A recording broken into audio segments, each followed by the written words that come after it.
再来看台东哦，华东唱国公路有一寡路段有土石流，新到台九线的路边桥嘛有土石流，车是无法度往来。台东县的金峰乡道路中段，今仔早起一定会抢空了。国军哦嘛派出阿兵哥甲工具去协助灾民。华水强风大水后，错漏的土沙水沿山壁一直冲洗，引掉台东山区道路车辆只会当减速涉险通过，为民真惊人。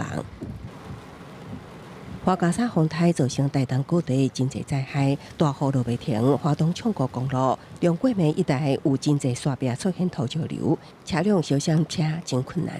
刚淹而已，看淹过来了。省道台九线交通也受影响，路边桥难道土石流浸湿，规个桥面拢是土沙水插入手机，车辆拢翻头。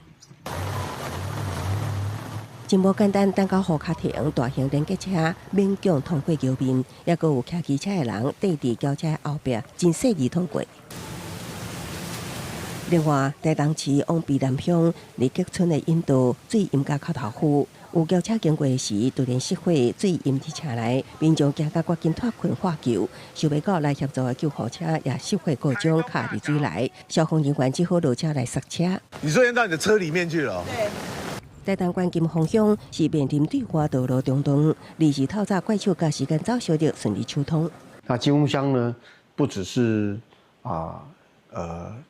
我们的主要的道路的中断，替代道路的不可通行。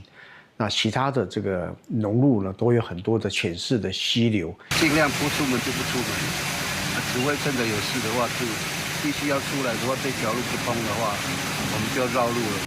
面对灾民真需要帮忙，国军赶去灾区支援。第二作战区出动448名官兵到伫 AAV7 3.5吨载重车顶装备，要协助灾后复原，帮助灾民量早恢复正常的生活。